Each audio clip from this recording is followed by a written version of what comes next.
أعوذ بالله من الشيطان الرجيم بسم الله الرحمن الرحيم والذين جاهدوا فينا لنهدينهم سبلنا وإن الله لمع المحسنين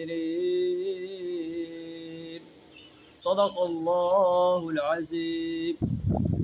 سورہ العنکبوت آیت نمبر 69 آپ کے سامنے تلاوت کی ہے۔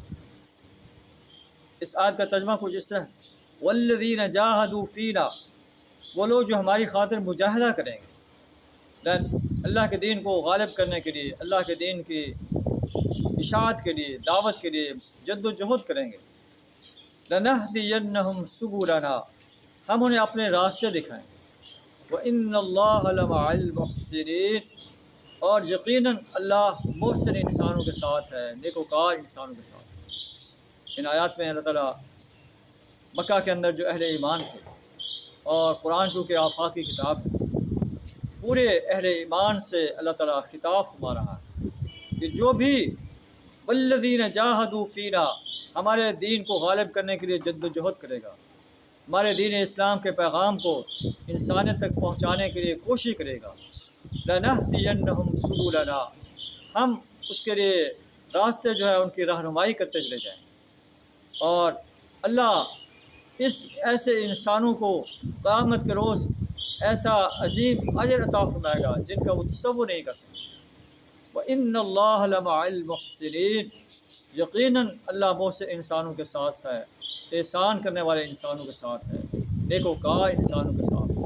اور پھر انسانیت نے دیکھا کہ مکہ کے اہل ایمان جو اس وقت جو ہے تکالیف کو برداشت کرتے ہوئے ایمان پر ثابت قدم تھے، اور اسلام کی جو ہے قریش مکہ کو دعوت پیش کر رہے تھے۔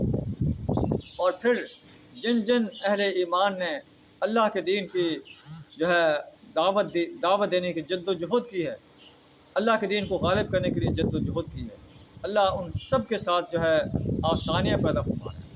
اور انسانیت نے دیکھا اہل ایمان جو مکہ میں تھے، جب ہجرت ہوئی، ہجرت کے ٹھیک 8 سال بعد نبی صلی اللہ علیہ وسلم اپنے ساتھی اہل ایمان کے ساتھ مکہ میں ایک فاتح کی حیثیت سے داخل ہوئے۔ قریش مکہ کو آپ کا مقابلہ کرنے کی جرأت نہ اس کی، الٹا آپ سے معافی کی درخواست کر رہے تھے۔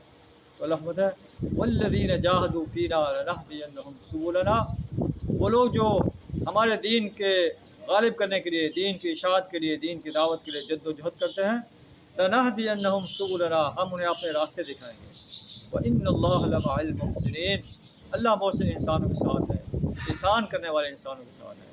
احسان یہ ہے کہ جو شخص تمہارے ساتھ برا سلوک کرے، آپ ان کے ساتھ اچھا سلوک کریں، یہ احسان ہے۔ جو تمہارے ساتھ اچھا سلوک کرتا ہے اور تم بھی اس کے ساتھ اچھا سلوک کرتے ہو، تو یہ تو کوئی تمہارا کمال نہیں ہے۔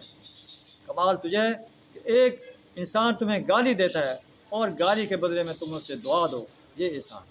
ایک انسان تمہارے ساتھ جو ہے برا سلوک کرتا ہے اور تم اس کے ساتھ احسان کا سلوک کرو، یہ محسن انسانوں کی خصوصیت ہے۔